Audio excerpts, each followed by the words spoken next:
Ketemu lagi dengan pelajaran kimia farmasi.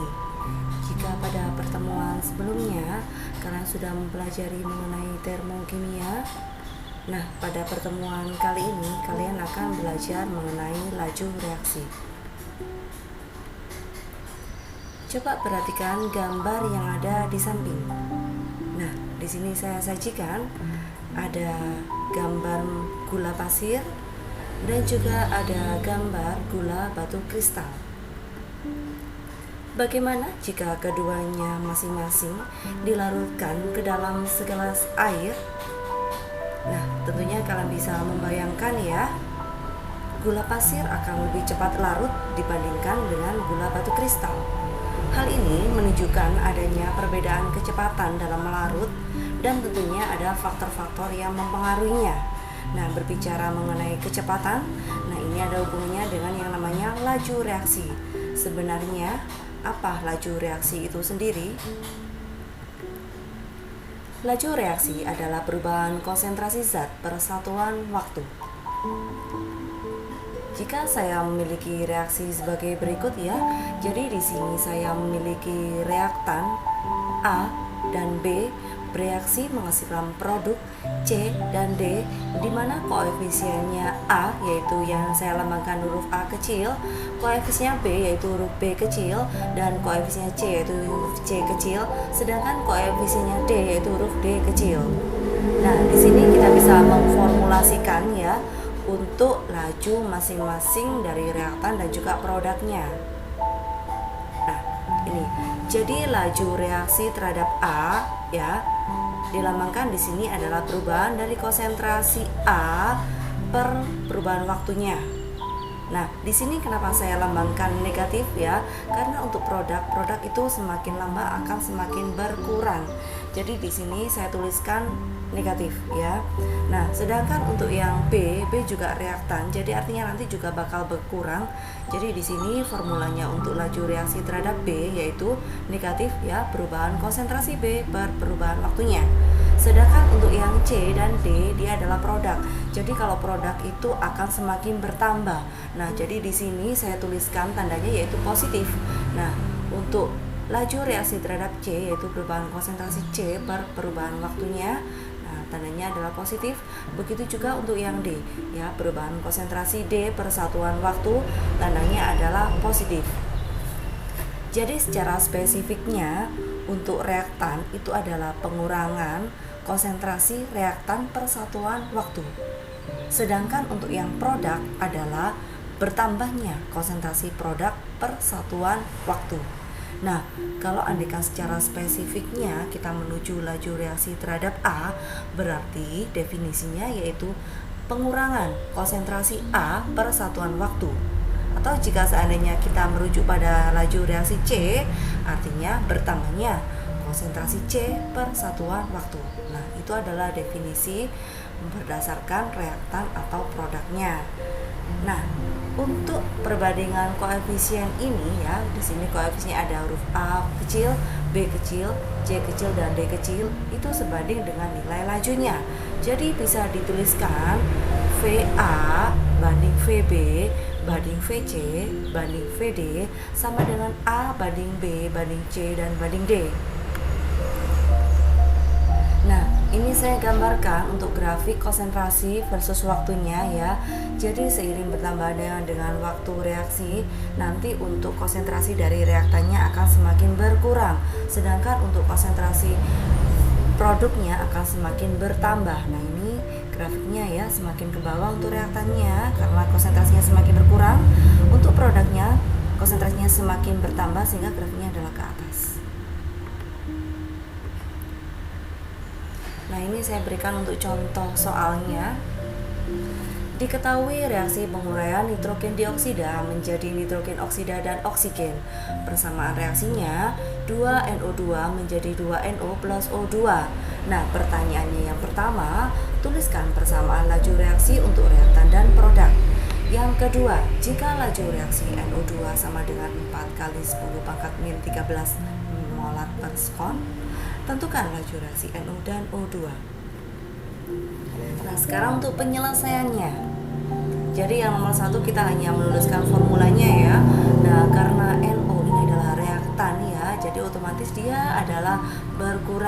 berkurangnya konsentrasi NO2 per satuan waktu. Nah, jadi kita bisa menuliskan formulanya VNO2 sama dengan min. Ya, pengurangan ya, atau di sini dinamakan dengan delta perubahannya ya, konsentrasi NO2 per konsentrasi waktunya, per perubahan waktunya. Nah, sedangkan untuk yang lajunya NO adalah produk, begitu juga dengan O2 adalah produk, maka otomatis nanti tandanya adalah positif. Jadi bertambahnya konsentrasi NO per satuan waktu. Sedangkan untuk yang O2 bertambahnya konsentrasi O2 per satuan waktu. Nah, itu adalah formula dari NO2 ya, laju NO dan juga O2. Sekarang penyelesaian untuk yang nomor 2. Ingat bahwa laju reaksi itu sebanding dengan koefisiennya. Jadi bisa saya formulasikan laju dari NO2 dibanding dengan lajunya NO dibanding dengan lajunya O2 itu sama dengan 2 banding 2 banding 1. Dilihat koefisiennya ya. Nah, jadi otomatis untuk lajunya NO itu sama dengan lajunya NO2. Nah, jadi ini saya tuliskan ya. Perbandingannya 2 banding 2. Jadi 2 per 2 kali lajunya NO2. Nah, di sini sudah diketahui ya, 4 kali 10 pangkat min 13, tinggal masukkan ke sini.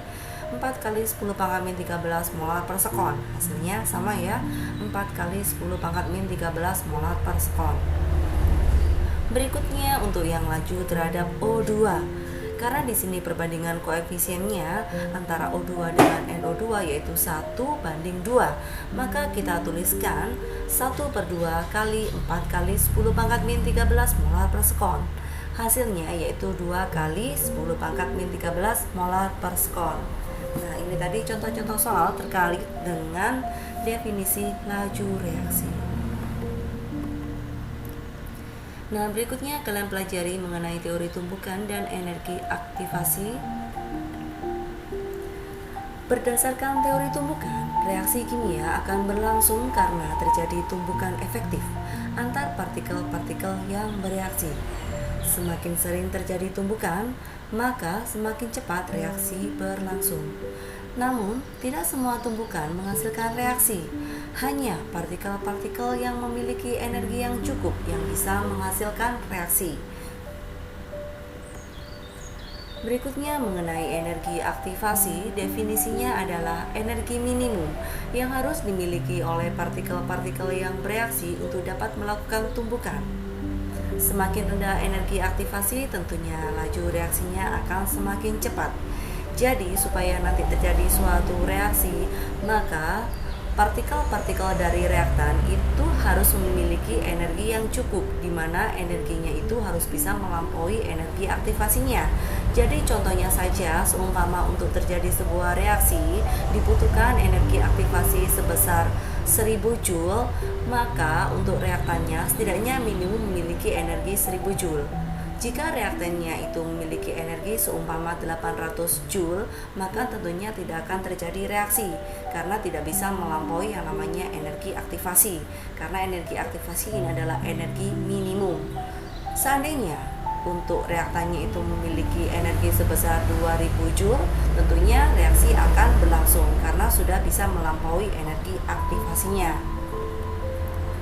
Nah, di sini saya gambarkan grafik untuk energi aktivasi dari reaksi eksoterm dan reaksi endoterm. Nah, dimana untuk yang reaksi eksoterm ya, jadi untuk deltanya bernilai negatif ya, jadi reaktannya ini untuk entalpinya lebih besar daripada entalpi dari hasil reaksinya. Energi aktivasinya, nah digambarkan yang ini ya. Jadi dari titik yang di sini menuju yang grafik atas, ini adalah energi aktivasinya.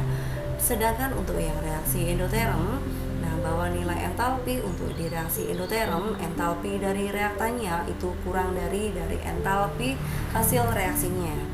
Untuk energi aktivasinya yang mana? Dan ini ya untuk energi aktivasinya, jadi dimulai dari titik dari pereaksinya atau reaktannya sampai di titik puncaknya ini. Ini adalah energi aktivasi, yaitu energi minimum yang harus dilampaui oleh yang namanya si reaktan ini supaya nanti bisa menghasilkan reaksi dan menghasilkan produk. Berikutnya kalian pelajari mengenai faktor-faktor yang mempengaruhi laju reaksi. Ada beberapa faktor di sini ya yang bakal mempengaruhi laju reaksi. Yang pertama diantaranya ada faktor konsentrasi. Reaksi kimia berlangsung lebih cepat jika konsentrasi zat yang bereaksi lebih besar. Hal ini dikarenakan semakin besar konsentrasi reaktan, maka semakin banyak partikel zat bereaksi sehingga tumbukan antar partikel semakin sering terjadi. Dengan demikian reaksi berlangsung lebih cepat. Jadi pada konsentrasi yang besar ya, otomatis di situ kan partikelnya akan semakin banyak dibandingkan dengan konsentrasi yang lebih kecil. Nah, semakin banyak untuk partikel-partikelnya itu nanti otomatis nanti tumbukan-tumbukannya itu akan semakin banyak pula. Nah, sehingga nanti akan lebih banyak peluang terjadinya suatu reaksi. Tapi ingat lagi ya bahwa tidak semua tumbukan bakal menghasilkan suatu reaksi. Hanya tumbukan yang efektif saja, yaitu tumbukan yang bisa melampaui dari energi aktivasinya ya. Berikutnya yang kedua ada luas permukaan sentuh. Reaksi kimia akan berlangsung lebih cepat jika permukaan sentuh dari zat yang bereaksi itu semakin luas. Hal ini dikarenakan semakin luas permukaan sentuhnya, maka semakin besar peluang terjadinya tumbukan yang efektif antar partikel-partikel yang bereaksi. Dengan demikian, reaksi tentunya akan berlangsung lebih cepat. Ibaratnya seperti ini. Tadi saya berikan contoh mengenai gula pasir dengan gula batu kristal ya. Nah, di situ kalian melihat ya. Jadi untuk luas bidang sentuhnya untuk yang gula pasir ya, di situ kan bentuknya serbuk ya, rada-rada mendekati serbuk gitu. Itu luas bidang sentuhnya akan semakin besar ya untuk kemungkinan yang disentuh itu. Nah, otomatis nanti untuk kemungkinan terjadinya tumbukan antara permukaan sentuhannya itu akan semakin besar. Bandingkan saja dengan yang gula kristal tadi itu ya. Luas bidang tersentuhnya tentunya yang hanya di area-area yang di permukaannya itu, dan itu untuk luas bidang sentuhnya semakin sempit ya, lebih sempit dibandingkan dengan yang serbuknya ya, sehingga nanti otomatis untuk terjadi tumbukannya itu jauh lebih sedikit dibandingkan dengan yang serbuk tadi itu. Nah, makanya dari situ kenapa untuk ukuran partikel yang jauh lebih kecil ya, itu kecepatan melarutnya ya, contohnya tadi pada gula ya, itu kecepatan melarutnya lebih besar pada yang gula pasir dibandingkan dengan yang gula batu kristal, karena itu tadi ya. Jadi pada gula pasir itu luas bidang sentuhnya itu semakin banyak ya, otomatis nanti kemungkinan partikel-partikel yang bersentuhan, partikel yang bertumbukan itu akan semakin banyak, sehingga nanti laju reaksinya juga akan semakin cepat. Berikutnya ada faktor suhu. Reaksi kimia berlangsung lebih cepat jika suhunya dinaikkan. Hal ini dikarenakan kenaikan suhu akan mengakibatkan energi kinetik partikel-partikel reaktan menjadi naik, sehingga peluang untuk terjadinya tumbukan yang efektif antar partikel akan semakin besar. Dengan demikian, reaksi berlangsung semakin cepat. Ingat ya bahwa setiap materi itu memiliki energi yang tersimpan ya.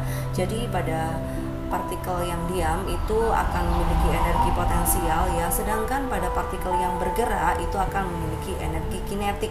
Nah, pada suhu yang tinggi ya, jika suhunya itu kita naikkan, nanti energi kinetik dari partikel itu akan semakin meningkat. Jadi otomatis bagaimana? Karena energi kinetiknya meningkat, otomatis nanti tumbukannya akan semakin lebih banyak juga karena partikelnya akan terus bergerak. Nah, sehingga nanti kalau terjadi tumbukan yang sempurna dan bisa melampaui energi aktivasinya, maka akan terjadi suatu reaksi dan terbentuklah suatu produk. Otomatis kan laju reaksinya akan semakin cepat. Faktor yang terakhir yaitu katalisator. Katalisator ini adalah suatu zat yang dapat mempercepat laju reaksi. Namun, zat ini tidak mengalami perubahan kekal dalam reaksi. Jadi ibaratnya katalisator ini dia bekerjanya memang untuk mempercepat laju, tapi dia tidak ikut bereaksi. Jadi seumpama di awal ya dalam reaksi kita menambahkan katalisator A sebanyak 10 gram, nanti di akhir reaksi jika sudah terbentuk produk, maka kita akan mendapatkan kembali katalisator A sebanyak 10 gram. Jadi tidak akan ada perubahan pada katalisator ini. Nah, katalisator ini bekerja dengan cara menurunkan energi aktivasi sehingga reaksi dapat berjalan lebih cepat. Nah, dibayangkan saja ya. Jadi ketika suatu reaktan supaya bisa bereaksi membentuk produk, dia harus memiliki energi minimum sebanyak 1000 Joule. Itu adalah energi aktivasinya.